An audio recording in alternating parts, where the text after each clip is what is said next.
Baghmara police अनुमंडल अंतर्गत BCCL क्षेत्र संख्या 3 की सेनेट गेस्ट हाउस में त्रिपक्षीय वार्ता का आयोजन मंगलवार को किया गया।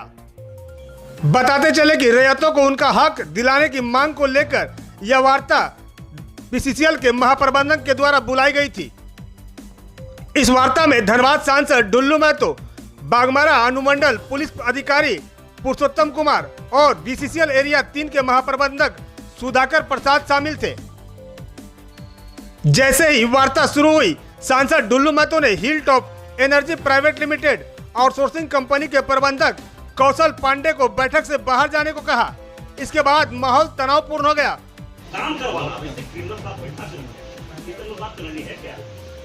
बात करना किसी से बात करना मालिक चला कर मुंह पर ये वो केस मेरा नहीं है, आपके ऊपर पूरा दुनिया जानता है।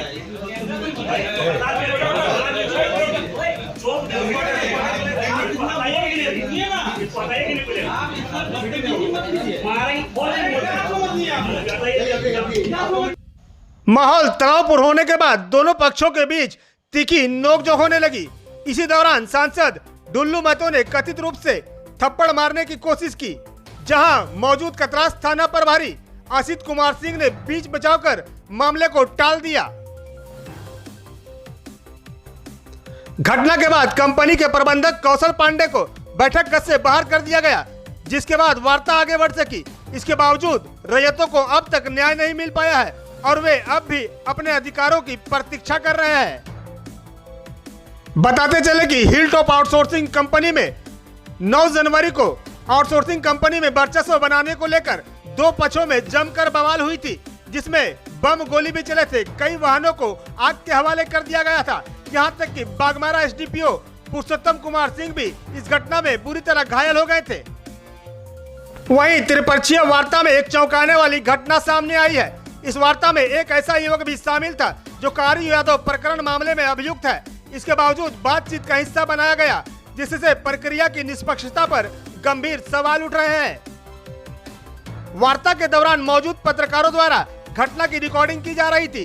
तभी कुछ लोगों ने पत्रकारों के मोबाइल छीनने की कोशिश की। आरोप है कि त्रिपक्षीय वार्ता में सांसद व आउटसोर्सिंग कंपनी के प्रबंधक के बीच थप्पड़ जड़ देने की कोशिश व अभियुक्त की मौजूदगी को कैमरे में कैद होते देख वीडियो डिलीट कराने का दबाव बनाया गया। वहीं मामले को लेकर मीडिया से बात करते हुए सांसद डुल्लू महतो ने कहा कि आउटसोर्सिंग कंपनी के लोग अपनी मनमानी पर उतर आए हैं। गुंडों के बल पर रैयतों को दोहन करना चाहता है, जो किसी भी सूरत में बर्दाश्त नहीं किया जाएगा। वहीं मामले को लेकर गोविंदपुर महाप्रबंधक सुधाकर प्रसाद ने कहा कि फिलहाल आउटसोर्सिंग का काम बंद कर दिया गया है। अंचल के द्वारा जमीन की मापी होने के बाद ही काम करने का आदेश दिया जाएगा। वहीं बाघमारा एसडीपीओ ने कहा कि मामले की गंभीरता को देखते हुए प्रशासन अपनी नजर बनाए हुए है।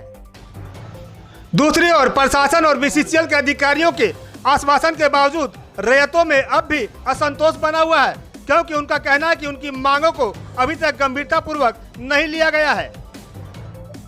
जो खरखरी जो प्रोजेक्ट हिलटॉप द्वारा जबरन यहाँ के विस्थापितों का, ग्रामीणों का जमीन में जबरन बाउंड्री किया जा रहा है, उसके बाद न ग्रामीण से पूछा गया, न पुलिस प्रशासन से सहयोग लिया गया। गुंडा के बदौलत वहां पे बाउंड्री किया जा रहा है।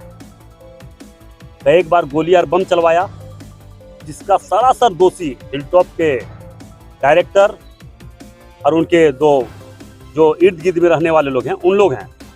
हिलटॉप का जहां जहां पे कंपनी चल रहा है, हर जगह पे गोली बम चलवाया गया। कई लोग घायल हुए, कई लोग मर्डर हो चुका है। उसके बाद भी राज्य सरकार वैसे गलत मानसिकता रखकर झारखंड को लूटने वाला कंपनी पर निगाह रखे और उस पर कार्रवाई करे। खरखरी का घटना शुद्ध रूप से उसके कंपनी के द्वारा करवाया गया, मगर उस पर कार्रवाई नहीं हुआ। उसको मीटिंग में बुलाया गया था। हम लोगों ने कह दिया इसका जांच करवा लीजिए, ग्रामीणों का जमीन जबरन लूटा जा रहा है। हमारे हेमंत सोरेन जी इनका नारा भी दिया है, जल जंगल जमीन का रक्षा हम करेंगे। गाँव का जमीन लूटा जा रहा है, इसका रक्षा करें।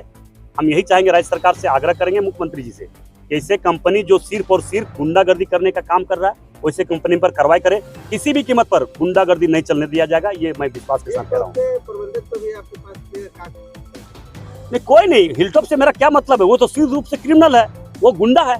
वो जहाँ जहाँ पे उसकी कंपनी चल रही है, चाहे गोंदुडी चल रहा हो, चाहे वेस्ट मोदी चल रहा हो, चाहे खरखरी चल रहा हो, चाहे फुलारी टांड चल रहा हो, हर जगह पर चाहे पुलिस पर गोली चलवाना हो तो हिलटॉप कंपनी चलवाती है, गांव वाला पर गोली चलवाना तो हिलटॉप कंपनी चलवाती है, सीएसएफ पर गोली चलवाना है तो हिलटॉप कंपनी चलवा रहा है। और हिलटॉप कंपनी एक बार नहीं कई बार घटना करवा चुकी है, उसके बाद भी अभी तक बचा हुआ है। ये दुर्भाग्य है। पुलिस प्रशासन जानते हुए भी कि हिलटॉप कंपनी यहाँ पे गुंडागर्दी करवाया, कई जगह पर गोलियां चलवाई, कई लोगों पर गोलियां चलवाया, उसके बाद भी हिलटॉप कंपनी के कुछ अधिकारी इसे बचा हुआ है। ये दुर्भाग्यपूर्ण के बाद साथ कहना पड़ रहा है। इसमें आगे क्या, आगे तो हमने अभी बात कर ही लिया है।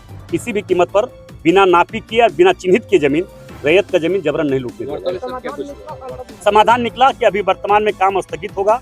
खरखरी एमडीओ मोड जो अवार्ड हुआ है उसमें उन लोगों का द्वारा कुछ जमीन पे काम, प्रारंभिक काम शुरू किया जा रहा है। उसमें रैयतों लोगों का कुछ क्लेम है कि हमारी ज़मीन है, हमारी ज़मीन है, लेकिन जो इन्होंने रिप्रेजेंटेशन दिया है उसमें जो बाउंड्री का कार्य प्रारंभ किया जा रहा है उसमें बीसीसीएल के रिकॉर्ड के हिसाब से बीसीसीएल का क्लेम बनता है।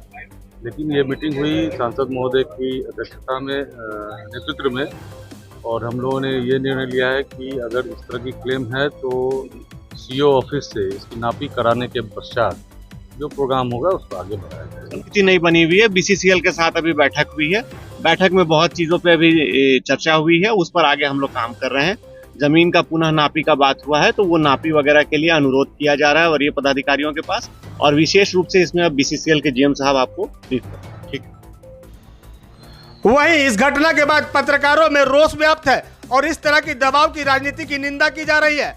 अब देखना यह होगा कि प्रशासन इस मामले में क्या रुख अपनाता है। V7 न्यूज भारत के लिए धनबाद से विनोद राज की रिपोर्ट।